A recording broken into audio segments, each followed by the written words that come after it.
ਧੰਨ ਵਾਹਿਗੁਰੂ ਸਾਹਿਬ ਜੀ। ਸਤਿਜੁਗ ਤੈ ਮਾਣਿਓ, ਛਲਿਓ ਬਲ ਬਾਵਨ ਭਾਇਓ। ਤ੍ਰੇਤਾ ਤੈ ਮਾਣਿਓ, ਰਾਮ ਰਘੁਵੰਸ ਕਹਾਇਓ। ਦੁਆਪਰ ਕ੍ਰਿਸ਼ਨ ਮੁਰਾਰ, ਕੰਸ ਕਿਰਤਾਰਥ ਕੀਓ। ਕੁਗਰ ਸੈਨ ਕੋ ਰਾਜ, ਅਭੈ ਭਗਤ ਹੈ ਜਨ ਦੀਓ।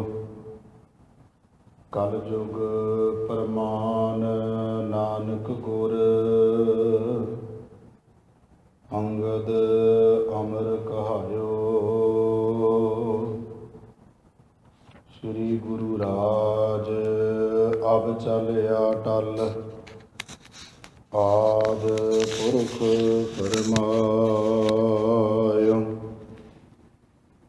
ਬਲਿਓ ਚਰਾਗ ਅੰਧਿਆਰ ਮਹਿ, ਸਭ ਕਲ ਉਦਰੀ ਇਕ ਨਾਮ ਧਰਮ।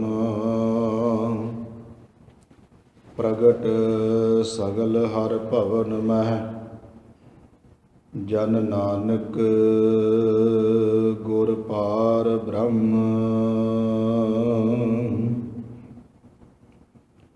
ਸਤਨਾਮ। ਧੰਨ ਵਾਹਿਗੁਰੂ ਸਾਹਿਬ ਜੀਓ। ਧਨਾਸਰੀ ਮਹੱਲਾ ਪਹਿਲਾ। ਸ਼ੰਤ ਇਕ ਓੰਕਾਰ ਸਤਿਗੁਰ ਪ੍ਰਸਾਦ। ਤੀਰਥ ਨਾਵਣ ਜਾਉ, ਤੀਰਥ ਨਾਮ ਹੈ। ਤੀਰਥ ਸ਼ਬਦ ਵਿਚਾਰ, ਅੰਤਰ ਗਿਆਨ ਹੈ। ਤੀਰਥ ਨਾਵਣ ਜਾਉ, ਤੀਰਥ ਨਾਮ ਹੈ। ਤੀਰਥ ਸ਼ਬਦ ਵਿਚਾਰ, ਅੰਤਰ ਗਿਆਨ ਹੈ। ਗੁਰ ਗਿਆਨ ਸਾਚਾ ਥਾਨ, ਤੀਰਥ ਦਾਸ ਪੁਰਬ ਸਦਾ ਦਸਾਰਾ। ਹਉ ਨਾਮ ਹਰਿ ਕਾ ਸਦਾ ਜਾਂਚੋ, ਦੇਹੁ ਪ੍ਰਭ ਧਰਣੀ ਧਰਾ। ਸੰਸਾਰ ਰੋਗੀ ਨਾਮ ਦਾਰੂ, ਮੈਲ ਲਾਗੈ ਸਚ ਬਿਨਾ। ਗੁਰ ਵਾਕ ਨਿਰਮਲ ਸਦਾ ਚਾਨਣ, ਨਿਤ ਸਾਚ ਤੀਰਥ ਮੱਜਨਾ। ਸੰਸਾਰ ਰੋਗੀ ਨਾਮ ਦਾਰੂ, ਮੈਲ ਲਾਗੈ ਸਚ ਬਿਨਾ। ਗੁਰ ਵਾਕ ਨਿਰਮਲ ਸਦਾ ਚਾਨਣ, ਨਿਤ ਸਾਚ ਤੀਰਥ ਮੱਜਨਾ। ਵਾਹਿਗੁਰੂ ਜੀ ਕਾ ਖਾਲਸਾ, ਵਾਹਿਗੁਰੂ ਜੀ ਕੀ ਫਤਿਹ। ਪਰਮ ਸਨਮਾਨਯੋਗ ਚਵਰ ਛਤਰ ਤਖਤ ਦੇ ਮਾਲਕ, ਜੁਗੋ ਜੁਗ ਅਟਲ, ਧੰਨ ਧੰਨ ਸਤਿਗੁਰੂ ਗੁਰੂ ਗ੍ਰੰਥ ਸਾਹਿਬ ਸੱਚੇ ਪਾਤਸ਼ਾਹ ਜੀ ਦੀ ਪਾਵਨ ਪਵਿੱਤਰ ਹਜ਼ੂਰੀ ਅੰਦਰ ਸੁਭਾਏਮਾਨ ਗੁਰੂ ਸਵਾਰੇ ਸਤ ਸੰਗੀ ਜਨੋ। ਧੰਨ ਸ਼੍ਰੀ ਗੁਰੂ ਗ੍ਰੰਥ ਸਾਹਿਬ ਮਹਾਰਾਜ ਜੀ ਦੀ ਅਪਾਰ ਬਖਸ਼ਿਸ਼ ਰਹਿਮਤ ਹੋਈ ਹੈ। ਅੰਮ੍ਰਿਤ ਵੇਲੇ ਤੋਂ ਗਰੀਬ ਨਵਾਜ ਪਾਤਸ਼ਾਹ ਧੰਨ ਸ਼੍ਰੀ ਗੁਰੂ ਗ੍ਰੰਥ ਸਾਹਿਬ ਮਹਾਰਾਜ ਜੀ ਤਖਤ ਸਾਹਿਬ ਤੇ ਪ੍ਰਕਾਸ਼ਮਾਨ ਹੋ ਕੇ ਸੰਗਤਾਂ ਨੂੰ ਦਰਸ਼ਨ ਦੀਦਾਰੇ ਬਖਸ਼ਿਸ਼ ਕਰਕੇ ਨਿਹਾਲ ਕਰ ਰਹੇ ਹਨ। ਅੰਮ੍ਰਿਤ ਵੇਲੇ ਦੇ ਸਜੇ ਸੁੰਦਰ ਦੀਵਾਨਾਂ ਵਿੱਚ ਆਪ ਜੀਆਂ ਨੇ ਹਾਜ਼ਰੀਆਂ ਭਰੀਆਂ। ਸਤਿਗੁਰਾਂ ਦੀ ਪਾਵਨ ਪਵਿੱਤਰ ਬਾਣੀ ਦੇ ਪਾਠ, ਨਿਤਨੇਮ ਦੇ ਪਾਠ ਸਰਵਣ ਕੀਤੇ। ਵਾਹਿਗੁਰੂ ਗੁਰਮੰਤਰ ਦੇ ਜਾਪ ਹੋਏ। ਉਪਰੰਤ ਆਸਾ ਦੀ ਵਾਰ ਦਾ ਕੀਰਤਨ ਭਾਈ ਸਾਹਿਬ ਭਾਈ ਅਸ਼ੋਕ ਸਿੰਘ ਜੀ ਗੰਗਾ ਨਗਰ ਵਾਲਿਆਂ ਦੇ ਰਾਗੀ ਜਥੇ ਨੇ ਆਪ ਜੀਆਂ ਨੂੰ ਬੜੇ ਪਿਆਰ ਨਾਲ ਸਰਵਣ ਕਰਵਾਇਆ ਹੈ। ਆਓ ਸਤਿਗੁਰੂ ਗਰੀਬ ਨਵਾਜ ਪਾਤਸ਼ਾਹ ਕਿਰਪਾ ਕਰਨ ਅੱਜ ਦਾ ਜੋ ਅੰਮ੍ਰਿਤ ਵੇਲੇ ਦਾ ਇਲਾਹੀ ਫਰਮਾਨ ਧੰਨ ਸ਼੍ਰੀ ਗੁਰੂ ਨਾਨਕ ਸਾਹਿਬ ਮਹਾਰਾਜ ਜੀਆਂ ਨੇ ਬਖਸ਼ਿਸ਼ ਕੀਤਾ ਹੈ, ਉਸ ਦੀ ਵਿਚਾਰ ਸਤਿਗੁਰੂ ਆਪ ਮਤ ਬੁੱਧ ਬਖਸ਼ਿਸ਼ ਕਰਕੇ ਕਰਵਾ ਲੈਣ। ਕਰੋ ਕਿਰਪਾ ਸਾਧ ਸੰਗਤ, ਮਨ ਦਾ ਟਿਕਾਓ ਇਕਾਗਰਤਾ ਦੀ ਦਾਤ ਪ੍ਰਾਪਤ ਕਰੀਏ ਸਤਿਗੁਰੂ ਕੋਲੋਂ।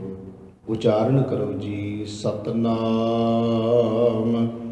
ਸ਼੍ਰੀ ਵਾਹਿਗੁਰੂ ਜੀ। ਸਤਨਾਮ ਸ਼੍ਰੀ ਵਾਹਿਗੁਰੂ ਜੀ। ਧੰਨ ਸ਼੍ਰੀ ਗੁਰੂ ਨਾਨਕ ਦੇਵ ਮਹਾਰਾਜ ਜੀ ਦਾ ਅੱਜ ਦਾ ਜੋ ਇਲਾਹੀ ਫਰਮਾਨ ਹੈ, ਗਰੀਬ ਨਵਾਜ ਪਾਤਸ਼ਾਹ ਮਹਾਰਾਜ ਜੀਆਂ ਨੇ ਅੱਜ ਦੇ ਪਾਵਨ ਪਵਿੱਤਰ ਸ਼ਬਦ ਦੇ ਵਿੱਚ ਬਖਸ਼ਿਸ਼ ਕੀਤੀ ਕਿ ਮਨੁੱਖ ਨੇ ਕਿਸ ਤੀਰਥ ਦੇ ਵਿੱਚ ਇਸ਼ਨਾਨ ਕਰਨਾ ਹੈ, ਜਿਸ ਇਸ਼ਨਾਨ ਕਰਨ ਦੇ ਨਾਲ ਇਹਦਾ ਮਨ, ਇਹਦੀ ਆਤਮਾ ਸ਼ੁੱਧ ਹੋ ਕੇ ਪ੍ਰਭੂ ਪਰਮਾਤਮਾ ਵਿੱਚ ਲੀਨ ਹੋ ਜਾਏ। ਸਤਿਗੁਰੂ ਗੁਰੂ ਗ੍ਰੰਥ ਸਾਹਿਬ ਮਹਾਰਾਜ ਜੀ ਦੀ ਜਦੋਂ ਅਸੀਂ ਬਾਣੀ ਪੜ੍ਹਦੇ ਹਾਂ ਤੇ ਸਤਿਗੁਰੂ ਗਰੀਬ ਨਵਾਜ ਪਾਤਸ਼ਾਹ ਮਹਾਰਾਜ ਜੀਆਂ ਨੇ ਤੀਰਥਾਂ ਦਾ ਜ਼ਿਕਰ ਕੀਤਾ, ਇਸ਼ਨਾਨਾਂ ਦਾ ਜ਼ਿਕਰ ਕੀਤਾ ਹੈ।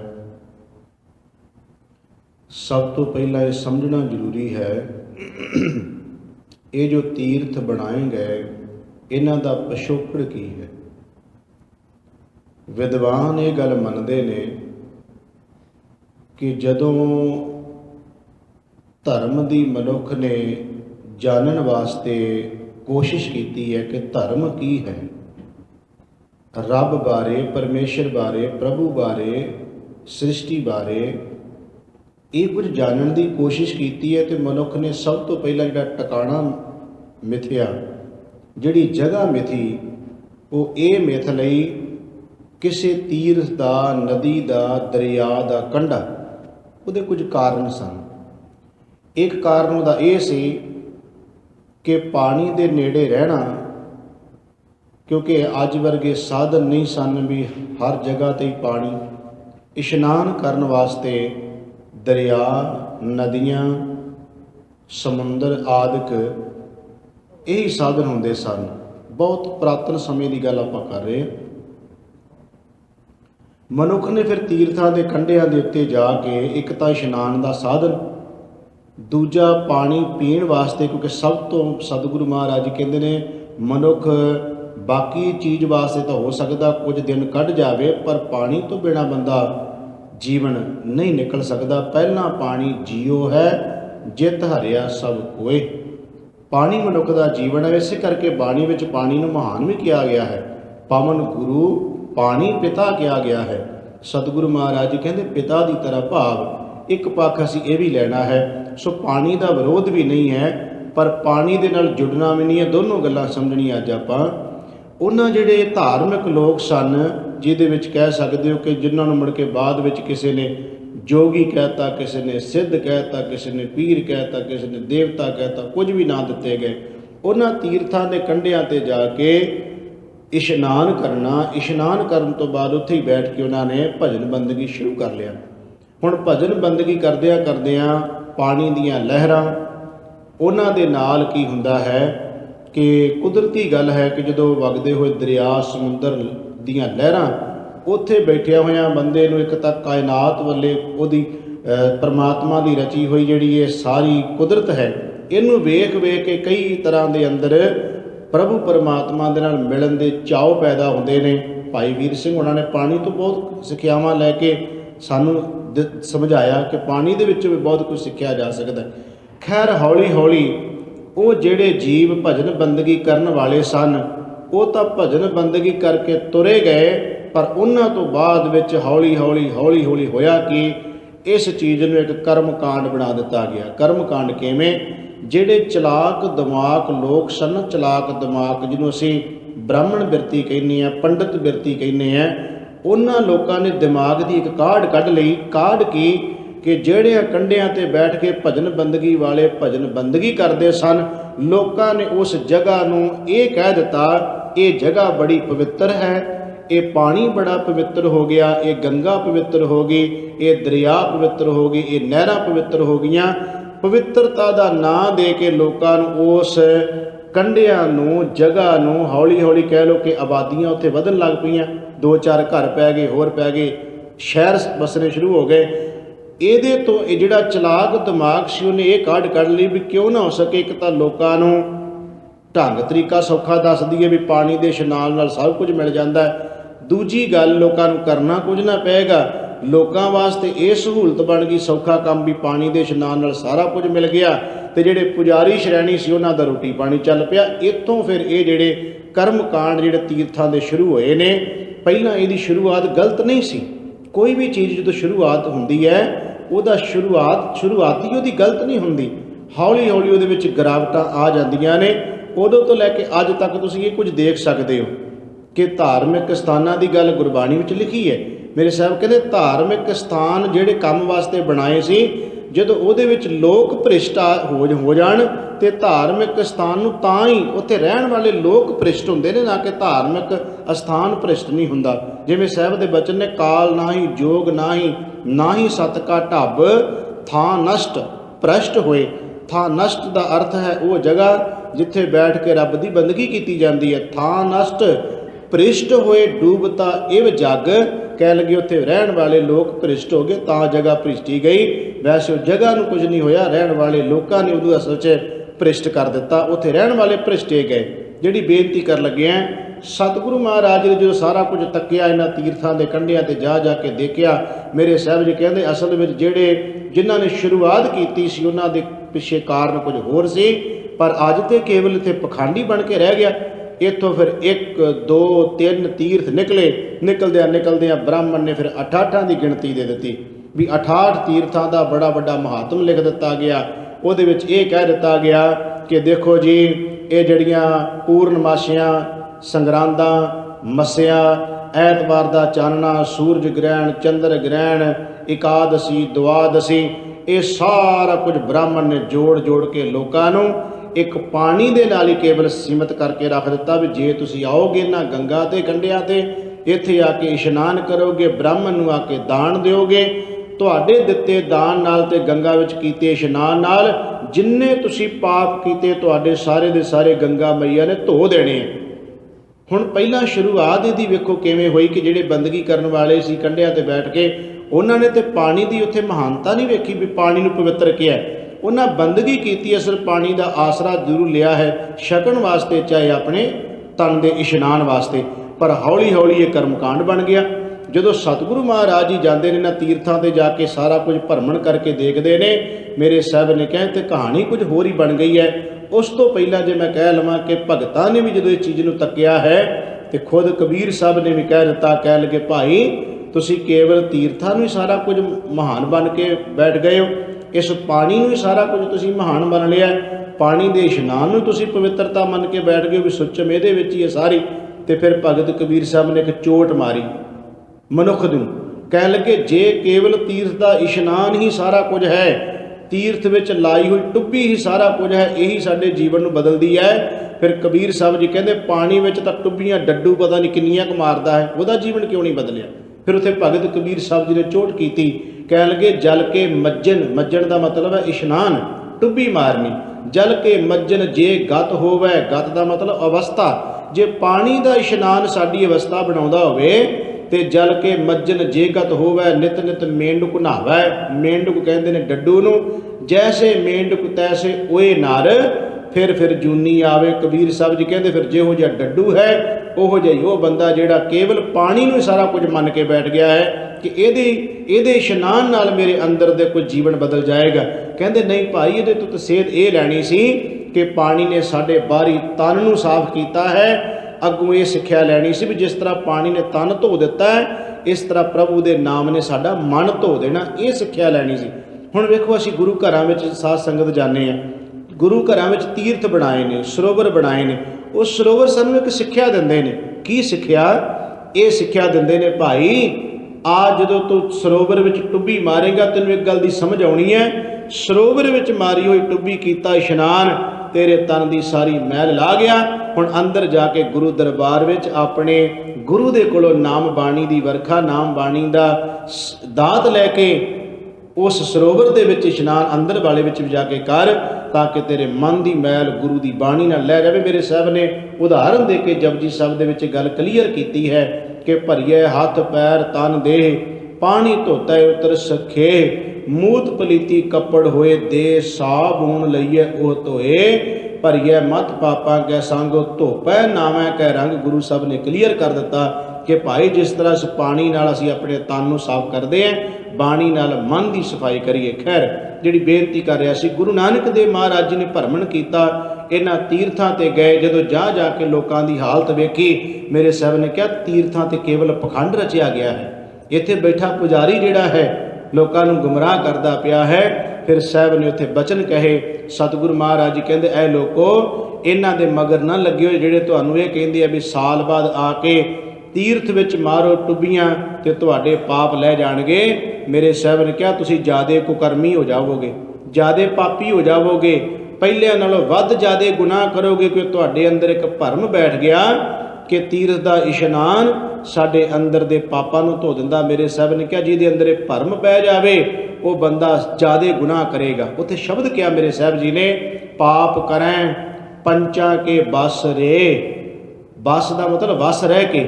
ਪਾਪ ਤਾਂ ਤੂੰ ਕਰਦਾ ਹੈ ਕਾਮ ਕ੍ਰੋਧ ਲੋਭ ਮੋਹ ਹੰਕਾਰ, ਇਹਨਾਂ ਦੇ ਅਧੀਨ ਰਹਿ ਕੇ। ਪਾਪ ਕਰੈ ਪੰਚਾਂ ਕੇ ਬਸ ਰੇ, ਤੀਰਥ ਨਹਾਏ ਕਹੇ ਹੈ ਸਭੇ ਉਤਰੇ। ਤੀਰਥਾਂ ਦੇ ਨਹਾ ਕੇ ਕਹਿੰਦਾ ਵੀ ਸਾਰੇ ਉਤਰ ਗਏ। ਬੌਰ ਕਮਾਵੇਂ, ਬੌਰ ਦਾ ਮਤਲਬ ਫਿਰ ਜ਼ਿਆਦੇ ਕਰਨੇਗਾ ਤੂੰ, ਕਿਉਂਕਿ ਤੈਨੂੰ ਤੇਰੇ ਮਨ ਵਿੱਚ ਭੁਲੇਖਾ ਵੀ ਫਿਰ ਆਪਾਂ ਸਾਲ ਬਾਅਦ ਆ ਜਾਵਾਂਗੇ ਤੀਰਥ ਉੱਤੇ। ਬੌਰ ਕਮਾਵੇਂ ਹੋਵੇਂ ਨਿਸ਼ੰਕ, ਨਿਸ਼ੰਗ ਹੋ ਕੇ ਫਿਰ ਜ਼ਿਆਦੇ ਕਰਦਾ ਹੈ। ਜਮਪੁਰ ਬਾਦ ਖਰੇ ਕੁਲੰਕ, ਯਾਦ ਰੱਖੀ ਜਮਾਂ ਦੀ ਪੁਰੀ ਤੋਂ ਤੂੰ ਕਦੀ ਨਹੀਂ ਬਚ ਸਕਦਾ, ਕਿਉਂਕਿ ਜੇ ਤੇਰੇ ਮਨ ਦਾ ਭਰਮ ਬੈਠ ਗਿਆ। ਸਤਿਗੁਰੂ ਗਰੀਬ ਨਵਾਜ ਪਾਤਸ਼ਾਹ ਮਹਾਰਾਜ ਜੀ ਕਿਉਂਕਿ ਸ਼ਬਦ ਲੰਮੇਰਾ ਹੈ, ਇਸ ਕਰਕੇ ਇੱਕ ਇੱਕ ਪੰਗਤੀ ਨੂੰ ਵਿਚਾਰਦੇ ਚੱਲੀਏ। ਸ਼ਬਦ ਦਾ ਸਮੁੱਚਾ ਭਾਵ ਇਹੀ ਹੈ। ਸਾਹਿਬ ਜੀ ਕਹਿੰਦੇ, ਆਓ ਤੁਹਾਨੂੰ ਦੱਸੀਏ ਜੇ ਇਸ਼ਨਾਨ ਕਰਨਾ ਹੈ, ਕਿਹੜਾ ਇਸ਼ਨਾਨ ਤੇ ਕਿਸ ਸਰੋਵਰ ਵਿੱਚ ਕੀਤਾ ਜਾਏ ਤਾਂ ਕਿ ਸਾਡੇ ਅੰਦਰ ਦੀ ਸ਼ੁੱਧਤਾ ਬਣ ਜਾਵੇ। ਮੇਰੇ ਸਾਹਿਬ ਜੀ ਕਹਿੰਦੇ, ਬਾਹਰ ਤੀਰਥਾਂ ਦੇ ਇਸ਼ਨਾਨ ਦੁਨੀਆ ਕਰਦੀ ਰਹੀ, ਕਰ ਵੀ ਰਹੇ ਨੇ ਲੋਕ। ਮੇਰੇ ਸਾਹਿਬ ਜੀ ਕਹਿੰਦੇ ਕੋਈ ਤਬਦੀਲੀ ਨਾ ਆਈ। ਆਓ ਇਸ ਸਰੋਵਰ ਵਿੱਚ ਇਸ਼ਨਾਨ ਕਰਕੇ ਦੇਖੋ ਕਿੰਨੀ ਕੁ ਤਬਦੀਲੀ ਆ ਜਾਂਦੀ ਹੈ। ਧੰਨ ਸ਼੍ਰੀ ਗੁਰੂ ਨਾਨਕ ਦੇਵ ਮਹਾਰਾਜ ਜੀ ਕਿਰਪਾ ਕਰਦੇ ਨੇ। ਰਾਗ ਧਨਾਸਰੀ ਵਿੱਚ ਗੁਰੂ ਨਾਨਕ ਦੇਵ ਜੀ ਦਾ ਪਾਵਨ ਪਵਿੱਤਰ ਸ਼ਬਦ, ਸ਼ੰਤ ਇੱਕ ਚਾਲ ਹੈ ਸ਼ਬਦ ਦੀ, ਇੱਕ ਓੰਕਾਰ ਸਤਿਗੁਰ ਪ੍ਰਸਾਦ। ਪਰਮਾਤਮਾ ਇੱਕ ਹੈ ਤੇ ਸਤਿਗੁਰੂ ਦੀ ਕਿਰਪਾ ਨਾਲ ਉਹਦੀ ਸਮਝ ਪੈਂਦੀ ਹੈ। ਸਾਹਿਬ ਜੀ ਕਿਰਪਾ ਕਰਦੇ ਨੇ, ਤੀਰਥ ਨਾਮਣ ਜਾਉ, ਤੀਰਥ ਨਾਮ ਹੈ। ਮੈਂ ਤੀਰਥਾਂ ਉੱਤੇ ਨਹਾਉਣ ਵਾਸਤੇ ਜਾਵਾਂ। ਜਾਉਂ ਦਾ ਮਤਲਬ ਜਾਵਾਂ। ਜੇ ਮੈਂ ਤੀਰਥ ਦੇ ਉੱਤੇ ਨਹਾਉਣ ਵਾਸਤੇ ਜਾਵਾਂ, ਤਿਆਰੀ ਕਰਾਂ, ਤੇ ਮੇਰੇ ਗੁਰੂ ਨੇ, ਮੇਰੇ ਪ੍ਰਭੂ ਨੇ, ਮੇਰੇ ਮਾਲਕ ਨੇ ਮੈਨੂੰ ਇੱਕ ਸਮਝ ਦਿੱਤੀ ਹੈ। ਉਹ ਕਿਹੜੀ? ਤੀਰਥ ਨਾਮ ਹੈ। ਨਾਮ ਹੀ ਅਸਲ ਵਿੱਚ ਤੀਰਥ ਹੈ। ਮੈਨੂੰ ਇਹ ਸਮਝ ਦੇ ਦਿੱਤੀ ਕਿ ਬਾਹਰੀ ਤੀਰਥ 'ਤੇ ਜਾਣ ਦੀ ਲੋੜ ਨਹੀਂ, ਨਾਮ ਦੇ ਤੀਰਥ ਵਿੱਚ ਇਸ਼ਨਾਨ ਕਰਨ ਦੀ ਮੈਨੂੰ ਮੇਰੇ ਸਤਿਗੁਰੂ ਨੇ ਸਮਝ ਦੇ ਦਿੱਤੀ ਹੈ।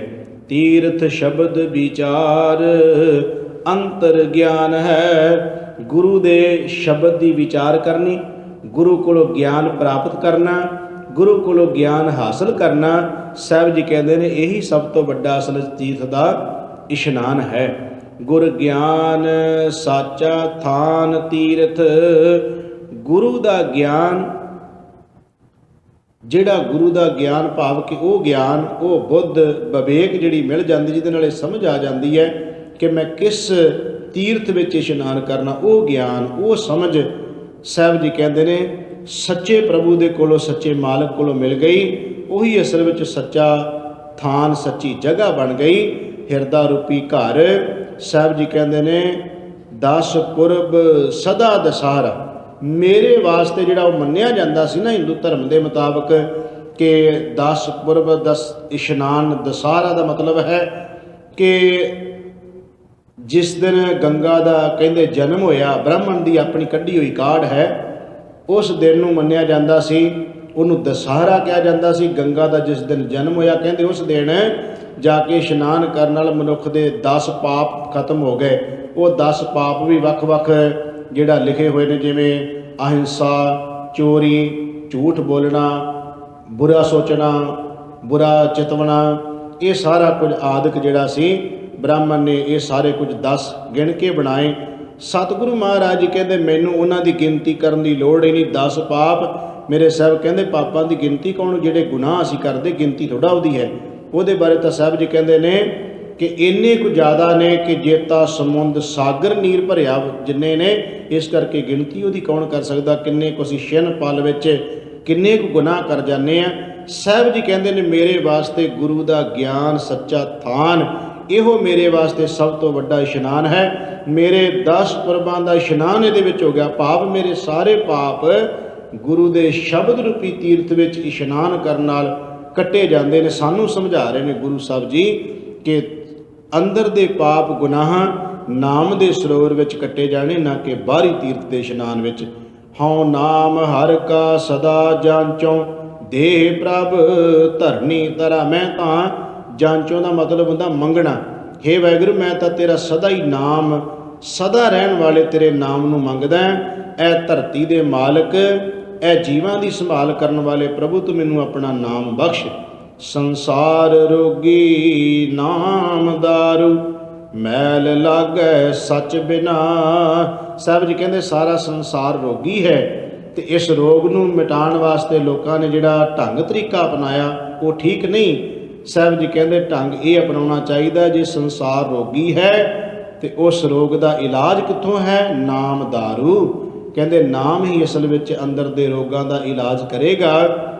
ਮੈਲ ਲਾਗੈ ਸੱਚ ਬਿਨਾ, ਸੱਚ ਤੋਂ ਬਿਨਾ ਹੀ, ਇਉਂ ਕਹਿ ਲਓ ਜੇ ਅੰਦਰ ਕੂੜ ਝੂਠ ਹੈ ਤੇ ਉਹਦੀ ਮੈਲ ਹੈ। ਸਾਹਿਬ ਜੀ ਕਹਿੰਦੇ ਸੱਚ ਤੋਂ ਬਿਨਾ ਅੰਦਰ ਦਾ ਮਨ ਮਲੀਨ ਬਣਿਆ ਰਹਿੰਦਾ ਹੈ, ਸੱਚ ਤੋਂ ਬਿਨਾ ਮਨ ਮੈਲਾ ਹੋਇਆ ਰਹਿੰਦਾ ਹੈ। ਗੁਰ ਵਾਕ ਨਿਰਮਲ ਸਦਾ ਚਾਨਣ, ਨਿਤ ਸਾਚ ਤੀਰਥ ਮੱਜਨਾ। ਵਾਕ ਮੈਨੇ ਹੁਕਮ ਸ਼ਬਦ, ਗੁਰੂ ਦਾ ਸ਼ਬਦ ਇਹ ਨਿਰਮਲ, ਨਿਰਮਲ ਦਾ ਭਾਵ ਹੈ ਜਿਹਦੇ 'ਚ ਕੋਈ ਰਲਾ ਨਹੀਂ, ਕੋਈ ਮੈਲ ਨਹੀਂ। ਗੁਰੂ ਦਾ ਸ਼ਬਦ ਨਿਰਮਲ ਹੈ, ਸ਼ੁੱਧ ਹੈ। ਵੇਖੋ ਪਾਣੀ ਜਿਹੜਾ ਆਪਾਂ ਪਾਣੀ ਦੇ ਨਾਲ ਇਸ਼ਨਾਨ ਕਰਾਂਗੇ, ਪਾਣੀ ਮੈਲਾ ਹੋ ਜਾਂਦਾ ਹੈ। ਪਾਣੀ ਮੈਲਾ ਹੋਣ ਤੋਂ ਬਾਅਦ ਕਦੀ ਨਹੀਂ ਇਹ ਗੱਲ ਕਹਿੰਦਾ ਕਿ ਤੂੰ ਮੈਨੂੰ ਇੱਕ ਵਾਰ ਆਪਣੇ ਤਨ ਉੱਤੇ ਲਾ ਲਿਆ ਹੈ, ਵਰਤ ਲਿਆ ਹੈ, ਹੁਣ ਮੈਂ ਤੈਨੂੰ ਦੁਬਾਰਾ ਮੈਲਾ ਨਹੀਂ ਹੋਣ ਦਿਆਂਗਾ। ਸਗੋਂ ਪਾਣੀ ਤਾਂ ਖੁਦ ਵੀ ਆਪ ਮੈਲਾ ਹੋ ਜਾਂਦਾ। ਇੱਥੋਂ ਤੱਕ ਕਹਿ ਲਓ ਕਿ ਸਾਬਣ ਸਾਡੀ ਮੈਲ ਲਾਉਂਦੇ ਹੋਇਆਂ ਵੀ ਸਾਬਣ ਵੀ ਮੈਲਾ ਹੋ ਜਾਂਦਾ ਹੈ। ਪਰ ਗੁਰੂ ਦਾ ਇੱਕ ਨਾਮ ਅਜਿਹਾ ਨਿਰਮਲ ਹੈ ਜਿਹੜਾ ਸਾਡੀ ਮੈਲ ਲਾ ਕੇ ਵੀ ਮੈਲਾ ਨਹੀਂ ਹੁੰਦਾ। ਨਾਮ ਜਿਹੜਾ ਹੈ ਨਾ, ਇਹ ਸਾਡੇ ਅੰਦਰ ਦੀ ਮੈਲ ਨੂੰ ਧੋ ਕੇ ਵੀ ਮੈਲਾ ਨਹੀਂ ਹੁੰਦਾ। ਸਾਹਿਬ ਜੀ ਕਹਿੰਦੇ ਉਹ ਹੈ ਪ੍ਰਭੂ ਪਰਮਾਤਮਾ ਦਾ ਨਾਮ। ਮੇਰੇ ਵਾਸਤੇ ਗੁਰੂ ਦਾ ਸ਼ਬਦ ਹੀ ਨਿਰਮਲ, ਜਿਹੜਾ ਮੇਰੇ ਜੀਵਨ ਦੇ ਅੰਦਰ ਸਦਾ ਚਾਨਣ ਕਰਨ ਵਾਲਾ ਹੈ, ਗਿਆਨ ਦੇਣ ਵਾਲਾ, ਰੌਸ਼ਨੀ ਦੇਣ ਵਾਲਾ ਹੈ। ਇਹੀ ਮੇਰੇ ਵਾਸਤੇ ਸੱਚਾ ਇਸ਼ਨਾਨ ਹੈ। ਸਾਚ ਨਾ ਲਾਗੈ ਮੈਲ, ਕਿਆ ਮਲ ਧੋਈਐ। ਜੇ ਅੰਦਰ ਹਿਰਦੇ ਦੀ ਸ਼ੁੱਧਤਾ ਹੋਵੇ ਤੇ ਸਾਹਿਬ ਜੀ ਕਹਿੰਦੇ ਸੱਚ ਨੂੰ ਕਦੀ ਮੈਲ ਲੱਗਦੇ ਹੀ ਨਹੀਂ। ਭਾਵ ਕਿ ਜਿਹਦਾ ਅੰਦਰ ਦਾ ਹਿਰਦਾ ਸ਼ੁੱਧ ਹੈ। ਜਿਵੇਂ ਅਸੀਂ ਬਾਣੀ ਵਿੱਚੋਂ ਬਚਨ ਪੜ੍ਹਦੇ ਹਾਂ ਕਿ ਸਾਧ ਭਲੇ ਅੰਨ ਨਾਤਿਆਂ ਚੋਰ ਸੇ ਚੋਰਾ। ਚੋਰ ਕਹਿਣਗੇ, ਚੋਰ ਬੰਦਾ ਭਾਵੇਂ 50 ਵਾਰੀ ਨਹਾ ਲਵੇ ਉਹਨੇ ਤਾਂ ਫਿਰ ਵੀ ਉਸ ਤਰ੍ਹਾਂ ਦਾ ਹੀ ਰਹਿਣਾ। ਤੇ ਸਾਧ ਭਲੇ ਅੰਨ ਨਾਤਿਆਂ ਦਾ ਮਤਲਬ ਵੀ ਜੇ ਕਿ ਰੱਬ ਦੇ ਪਿਆਰੇ ਨੇ ਬਾਹਰੀ ਇਸ਼ਨਾਨ ਨਹੀਂ ਵੀ ਕੀਤਾ ਉਹ ਤਾਂ ਵੀ ਪਵਿੱਤਰ ਹੈ। ਤੇ ਚੋਰ ਭਾਵੇਂ 50 ਵਾਰੀ ਨਹਾ ਲਵੇ, ਉਹਦਾ 50 ਵਾਰੀ ਨਹਾਇਆ ਹੋਇਆ ਵੀ ਅਪਵਿੱਤਰਤਾ ਹੀ ਹੈ। ਸਾਹਿਬ ਜੀ ਕਹਿੰਦੇ ਨੇ ਪਿਆਰਿਓ, ਸੱਚ ਨੂੰ ਕਦੀ ਵੀ ਮੈਲ ਨਹੀਂ ਲੱਗਦੀ। ਤੇ ਸੱਚ ਰੂਪੀ ਹਿਰਦਾ ਜਿਹੜਾ ਹੈ ਉਹ ਜੇ ਮੈਲਾ ਨਹੀਂ ਤੇ ਫਿਰ ਉਸ ਨੂੰ ਧੋਣ ਦੀ ਵੀ ਕੀ ਜ਼ਰੂਰਤ ਹੈ। ਭਾਵ ਇੱਥੇ ਇਹ ਬਣਿਆ। ਸਾਹਿਬ ਜੀ ਕਹਿੰਦੇ ਨੇ ਅੰਦਰ ਦਾ ਹਿਰਦਾ ਨਾਮ ਨਾਲ ਸ਼ੁੱਧ ਹੁੰਦਾ ਹੈ। ਜਿਹੜੇ ਅੰਦਰੋਂ ਸ਼ੁੱਧ ਹੋ ਜਾਂਦੇ ਉਹਨਾਂ ਨੂੰ ਬਾਹਰੀ ਇਹਨਾਂ ਤੀਰਥਾਂ 'ਤੇ ਜਾ ਕੇ ਇਸ਼ਨਾਨ ਦੀ ਕੋਈ ਜ਼ਰੂਰਤ ਨਹੀਂ ਰਹਿੰਦੀ। ਗੁਣ ਹੈ ਹਾਰ ਪਰੋਏ ਕਿਸ ਕੋ ਰੋਈਆ। ਜੇ ਗੁਣਾਂ ਦਾ ਸਾਡੀ ਜ਼ਿੰਦਗੀ ਵਿੱਚ ਹਾਰ ਪਾਇਆ ਹੋਵੇ ਤੇ ਫਿਰ ਰੋਣ ਕਿਹੜੀ ਗੱਲ ਦਾ ਹੈ। ਰੋਣ ਤਾਂ ਹੀ ਹੈ ਨਾ ਔਗਣ ਹੋਣਗੇ ਤਾਂ। ਸਾਹਿਬ ਜੀ ਕਹਿੰਦੇ ਜੇ ਗੁਣ ਕੋਲ ਹੋਣ ਫਿਰ ਰੋਣ ਕੋਈ ਨਹੀਂ, ਪਰ ਜੇ ਔਗਣ ਹੋਣ ਤੇ ਤਾਂ ਹੀ ਬੰਦੇ ਨੂੰ ਰੋਣ ਧੋਣ ਪਿਆ ਰਹਿੰਦਾ ਔਗਣਾ ਕਰਕੇ। ਸਾਹਿਬ ਕਹਿੰਦੇ ਗੁਣਾਂ ਦਾ ਹਾਰ ਆਪਣੀ ਜ਼ਿੰਦਗੀ 'ਚ ਪਰੋ ਕੇ ਰੱਖ ਤਾਂ ਕਿ ਤੈਨੂੰ ਕਦੀ ਰੋਣ ਨਾ ਹੋਵੇ। ਵਿਚਾਰ ਮਾਰੈ ਤਰੈ ਤਾਰੇ ਉਲਟ ਜੋਨ ਨਾ ਆਈਏ। ਆਪਣੇ ਮਨ ਨੂੰ ਵਿਕਾਰਾਂ ਵਾਲੇ ਬੰਨੇ ਤੋਂ ਮਾਰ ਕੇ ਗੁਰੂ ਵਾਲੇ ਬੰਨੇ ਲਾ ਕੇ ਦੇਖ, ਫਿਰ ਉਲਟ ਜੋਨ ਭਾਵ ਕਿ ਤੂੰ ਜੂਨਾਂ ਵਿੱਚ ਨਹੀਂ ਆਏਗਾ। ਆਪ ਪਾਰਸ ਪਰਮ ਧਿਆਨੀ ਸਾਚ ਸਾਚੇ ਭਾਵੈ। ਉਹ ਮਨੁੱਖ ਇੱਕ ਮਹਾਨ ਪਾਰਸ ਦੀ ਤਰ੍ਹਾਂ ਬਣ ਜਾਂਦਾ ਹੈ। ਉਹ ਮਨੁੱਖ ਪਰਮ ਧਿਆਨੀ ਬਣ ਜਾਂਦਾ ਹੈ ਕਿਉਂਕਿ ਉਹਦੇ ਹਿਰਦੇ ਵਿੱਚ ਸੱਚ ਰੂਪ ਪਰਮਾਤਮਾ ਆਪ ਵਸਿਆ। ਆਨੰਦ ਅਨ ਦਿਨ ਹਰਖ ਸਾਚਾ ਦੁਖ ਕਿਲ ਵਿਖ ਪਰ ਹਰੇ। ਉਹਦੀ ਜ਼ਿੰਦਗੀ ਵਿੱਚ ਅਨ ਦਿਨ ਦਾ ਮਤਲਬ ਹੈ ਦਿਨ ਰਾਤ। ਉਹਦੀ ਜ਼ਿੰਦਗੀ ਵਿੱਚ ਦਿਨ ਰਾਤ ਆਨੰਦ, ਹਰਖ ਮੈਨੇ ਹੁੰਦਾ ਖੁਸ਼ੀ। ਉਹਦੀ ਜ਼ਿੰਦਗੀ ਵਿੱਚ ਖੇੜੇ ਖੁਸ਼ੀਆਂ ਆਨੰਦ ਬਣ ਜਾਂਦੇ ਨੇ। ਤੇ ਦੁਖ ਕਿਲ ਵਿਖ ਪਰ ਹਰੇ। ਸਾਹਿਬ ਜੀ ਕਹਿੰਦੇ ਸਾਰੇ ਦੁੱਖ, ਕਿਲ ਵਿਖ ਦਾ ਮਤਲਬ ਹੁੰਦਾ ਪਾਪ, ਇਹ ਸਾਰੇ ਪਰ ਹਰੇ ਦਾ ਮਤਲਬ ਹੈ ਖਤਮ ਹੋ ਜਾਂਦੇ ਹਨ। ਸੱਚ ਨਾਮ ਪਾਇਆ ਗੁਰ ਦਿਖਾਇਆ ਮੈਲ ਨਾਹੀ ਸੱਚ ਮਨੇ। ਸੱਚੇ ਮਨ ਵਿੱਚ ਕਿਵੇਂ ਮੈਲ ਲੱਗ ਸਕਦੀ ਹੈ, ਇਹ ਗੱਲ ਸਾਹਿਬ ਜੀ ਕਹਿੰਦੇ ਨੇ ਗੁਰੂ ਨੇ ਵਿਖਾ ਦਿੱਤੀ ਕਿ ਨਾਮ ਸਰੋਵਰ ਵਿੱਚ ਕੀਤੇ ਇਸ਼ਨਾਨ ਨਾਲ ਮਨ ਸਦਾ ਹੀ ਨਿਰਮਲ ਤੇ ਸ਼ੁੱਧ ਹੁੰਦਾ ਹੈ। ਸੰਗਤ ਮੀਤ ਮਿਲਾਪ ਪੂਰਾ ਨਾਵਣੋ। ਸਾਹਿਬ ਜੀ ਕਹਿੰਦੇ ਜਿਹੜਾ ਸਤ ਸੰਗਤ ਦਾ ਮਿਲਾਪ ਹੈ ਨਾ, ਇਹ ਸਤ ਸੰਗਤ ਦੇ ਸਰੋਵਰ ਵਿੱਚ ਇਸ਼ਨਾਨ ਕਰਨਾ। ਜਿਵੇਂ ਅਸੀਂ ਬਾਣੀ ਵਿੱਚੋਂ ਬਚਨ ਪੜ੍ਹਦੇ ਹਾਂ, ਰਾਮਦਾਸ ਸਰੋਵਰ ਨਹਾਤੇ ਸਭ ਲਾਥੇ ਪਾਪ ਕਮਾਤੇ। ਉੱਥੇ ਰਾਮਦਾਸ ਦਾ ਵੀ ਅਰਥ ਇਹੀ ਹੈ ਕਿ ਸਾਧ ਸੰਗਤ ਰੂਪੀ ਸਰੋਵਰ ਦੇ ਵਿੱਚ ਇਸ਼ਨਾਨ ਕੀਤਾ। ਸਾਹਿਬ ਕਹਿੰਦੇ ਇਹੀ ਅਸਲ ਵਿੱਚ ਪੂਰਨ ਤੌਰ 'ਤੇ ਇਸ਼ਨਾਨ ਆ ਹੈ ਜਿਹੜਾ ਸੰਗਤ ਮੀਤ ਮਿਲਾਪ ਪੂਰਾ ਨਾਮ।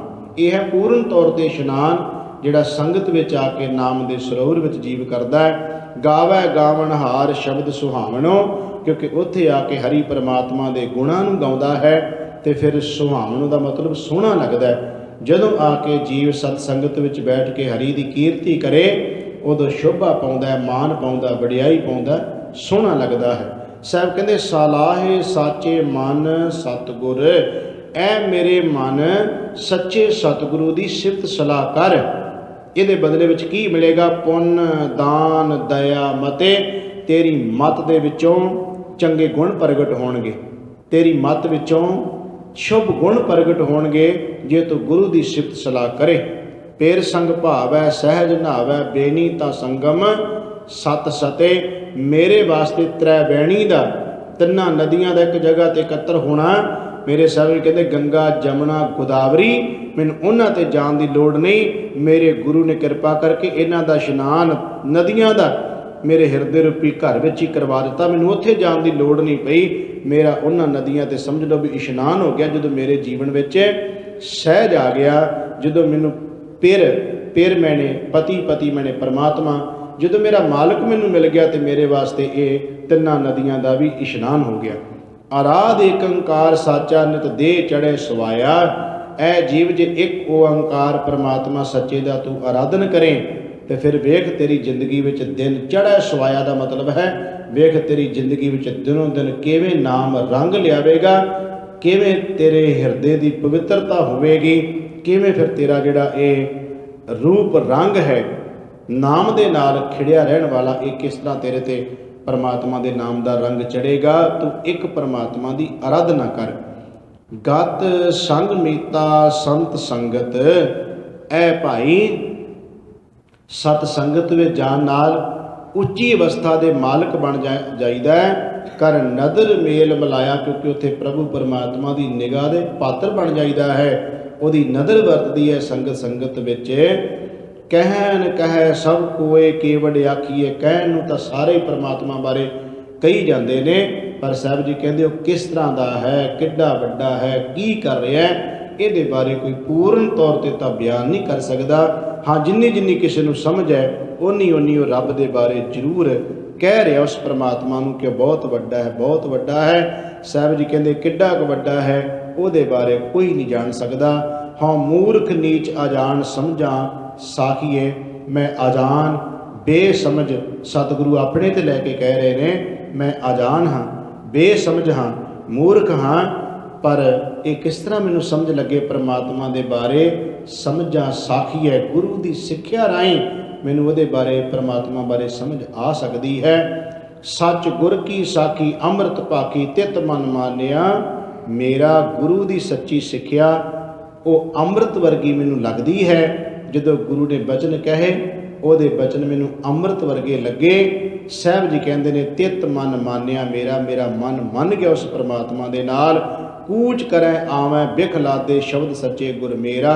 ਜਿਹੜੇ ਜੀਵ ਕੂੜ ਨਾਲ ਹੀ ਸਾਰੀ ਜ਼ਿੰਦਗੀ ਸਾਂਝ ਬਣਾ ਕੇ ਇੱਥੋਂ ਜ਼ਹਿਰ ਇਕੱਠਾ ਕਰਕੇ ਲੈ ਜਾਂਦੇ ਨੇ, ਬਿਖ ਲਾਦੇ ਜ਼ਹਿਰ ਹੀ ਇਕੱਠਾ ਕਰਕੇ ਲੈ ਜਾਂਦੇ ਨੇ।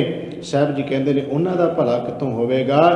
ਸ਼ਬਦ ਗੁਰੂ ਦੇ ਵਿੱਚ ਜਿੰਨੀ ਦੇਰ ਮਨੁੱਖ ਆਪਣਾ ਮਨ ਨਹੀਂ ਜੋੜੇਗਾ ਉਨੀ ਦੇਰ ਦਾ ਪਾਰ ਉਤਾਰਾ ਕਿਵੇਂ ਹੋ ਸਕਦਾ ਹੈ। ਅਖੀਰਲੀਆਂ ਪੰਕਤੀਆਂ ਨੇ ਆਖਣ ਤੋਟ ਨਾ ਭਗਤ ਭੰਡਾਰੀ, ਭਰਪੁਰ ਰਹਿਆ ਸੋਈ। ਉਸ ਪ੍ਰਭੂ ਪਰਮਾਤਮਾ ਦੀ ਭਗਤੀ, ਉਹਦੇ ਭੰਡਾਰ, ਉਹਦੀ ਵਡਿਆਈ, ਸਾਹਿਬ ਜੀ ਕਹਿੰਦੇ ਨੇ ਆਖਣ ਕਹਿਣ ਤੋਂ ਬਾਹਰ ਹੈ। ਉਹਦਾ ਭੰਡਾਰ ਭਰਿਆ ਪਿਆ, ਨਕਾ ਨਕ ਭਰਿਆ ਪਿਆ ਭਗਤੀ ਦੇ ਖਜ਼ਾਨਿਆਂ ਨਾਲ। ਮੇਰੇ ਸਾਹਿਬ ਜੀ ਕਹਿੰਦੇ ਨੇ ਉਹਦੇ ਵਿੱਚੋਂ ਮੈਂ ਇਹੀ ਮੰਗਦਾ ਹਾਂ ਕਿ ਨਾਨਕ ਸਾਚ ਕਹਿ ਬੇਨੰਤੀ, ਮਨ ਮਾਂਜੈ ਸੱਚ ਸੋਈ। ਐ ਭਾਈ ਮਨ ਨੂੰ ਮਾਂਜੋ ਜਿਹਦੇ ਨਾਲ ਉਸ ਪ੍ਰਭੂ ਪਰਮਾਤਮਾ ਦੇ ਵਿੱਚ ਮਿਲ ਸਕੀਦਾ ਹੈ। ਗੱਲ ਸਾਰੀ ਮਨ ਦੀ ਸ਼ੁੱਧਤਾ ਦੀ ਹੈ ਕਿ ਉਹ ਪ੍ਰਭੂ ਦੇ ਨਾਮ ਨਾਲ ਹੀ ਸ਼ੁੱਧ ਹੋ ਸਕਦਾ ਹੈ। ਇਸੇ ਕਰਕੇ ਗੁਰੂ ਅਰਜਨ ਦੇਵ ਮਹਾਰਾਜ ਜੀ ਕਹਿੰਦੇ ਨੇ ਸੋਚ ਕਰੈ ਦਿਨ ਸੇ ਅਰ ਰਾਤ, ਮਨ ਕੀ ਮੈਲ ਨਾ ਤਨ ਤੇ ਜਾਤ। ਦਿਨ ਰਾਤ ਮਨੁੱਖ ਭਾਵੇਂ ਤੀਰਥਾਂ ਦਾ ਇਸ਼ਨਾਨ ਕਰੀ ਜਾਵੇ, ਪਰ ਮਨ ਦੀ ਪਵਿੱਤਰਤਾ ਜਿਹੜੀ ਹੈ ਇਹ ਪ੍ਰਭੂ ਦੇ ਨਾਮ ਨਾਲ ਹੀ ਹੋ ਸਕਦੀ ਹੈ। ਜਪਜੀ ਸਾਹਿਬ ਦੀ ਪਹਿਲੀ ਪੌੜੀ ਵਿੱਚ ਹੀ ਗੁਰੂ ਸਾਹਿਬ ਨੇ ਕਿਰਪਾ ਕਰਕੇ ਸਿੱਖਿਆ ਦੇ ਦਿੱਤੀ ਕਿ ਸੋਚਾ ਸੋਚ ਨਾ ਹੋਵੇ ਜੇ ਸੋਚੀ, ਲੱਖ ਵਾਰ ਤੀਰਥਾਂ ਦੇ ਇਸ਼ਨਾਨ ਤੇ ਭਾਵੇਂ ਲੱਖਾਂ ਵਾਰੀ ਤੂੰ ਜਾ ਕੇ ਕਰ ਲੈ, ਨਹੀਂ ਹਿਰਦਾ ਪਵਿੱਤਰ ਹੋ ਸਕਦਾ, ਮਨ ਨਹੀਂ ਸ਼ੁੱਧ ਹੋ ਸਕਦਾ। ਪ੍ਰਭੂ ਦੇ ਨਾਮ ਵਿੱਚ ਜੁੜਿਆ ਹੋਇਆ ਹੀ ਮਨ ਹਿਰਦਾ ਸ਼ੁੱਧ ਹੋਏਗਾ, ਪਵਿੱਤਰ ਹੋਵੇਗਾ। ਸੋ ਅੱਜ ਦੇ ਸ਼ਬਦ ਵਿੱਚ ਗੁਰੂ ਸਾਹਿਬ ਜੀ ਨੇ ਸਾਨੂੰ ਅੰਤਰਗਤ ਤੀਰਥ ਮਲ ਨਾਉ ਦੇ ਵਿੱਚ ਇਸ਼ਨਾਨ ਕਰਨ ਦਾ ਜ਼ਿਕਰ ਕੀਤਾ ਕਿ ਪ੍ਰਭੂ ਦਾ ਨਾਮ ਹੀ ਸਭ ਤੋਂ ਵੱਡਾ ਸਰੋਵਰ ਹੈ, ਤੀਰਥ ਹੈ। ਗੁਰ ਤੀਰਥ ਦਰਿਆਓ ਜਨਮ ਹਮ ਕਾਲਖ ਧੋਵੈ। ਭੱਟ ਸਾਹਿਬਾਨ ਕਹਿੰਦੇ ਨੇ ਗੁਰੂ ਅੰਗਦ ਦੇਵ ਮਹਾਰਾਜ ਜੀ ਤੁਸੀਂ ਮਹਾਨ ਤੀਰਥ ਹੋ ਜਿਨ੍ਹਾਂ ਦੇ ਵਿੱਚ ਅਸੀਂ ਆਪਣੇ ਮਨ ਦਾ ਇਸ਼ਨਾਨ ਕਰਵਾ ਕੇ ਪਵਿੱਤਰ ਹੋ ਸਕਦੇ ਹਾਂ। ਧੰਨ ਗੁਰੂ ਗ੍ਰੰਥ ਸਾਹਿਬ ਸੱਚੇ ਪਾਤਸ਼ਾਹ ਮਹਾਰਾਜ ਜੀ ਅੰਮ੍ਰਿਤ ਦਾ ਸਰੋਵਰ ਨੇ। ਅਸੀਂ ਆਪਣੇ ਮਨ ਦਾ ਇਸ਼ਨਾਨ ਬਾਣੀ ਦੁਆਰਾ ਕਰਾ ਕੇ ਆਪਣੇ ਮਨ ਹਿਰਦੇ ਨੂੰ ਸ਼ੁੱਧ ਕਰ ਸਕਦੇ ਹਾਂ। ਐਸੀ ਸਤਿਗੁਰੂ ਕਿਰਪਾ ਕਰਨ। ਸ਼ਬਦ ਵਿਚਾਰ ਕਰਦੇ ਹਾਂ, ਬੇਅੰਤ ਪ੍ਰਕਾਰ ਦੀਆਂ ਭੁੱਲਾਂ ਤੁੱਟਾਂ ਹੋ ਗਈਆਂ। ਸਤਿਗੁਰੂ ਜੀ ਤੇ ਸਾਧ ਸੰਗਤ ਬਖਸ਼ਣ ਯੋਗ ਹੈ। ਭੁੱਲ ਚੁੱਕ ਦੀ ਖਿਮਾ। ਆਓ 6 ਪੌੜੀਆਂ ਆਨੰਦ ਸਾਹਿਬ ਦਾ ਪਾਠ ਉਪਰੰਤ ਗੁਰੂ ਚਰਨਾਂ 'ਚ ਅਰਦਾਸ ਹੋਵੇਗੀ।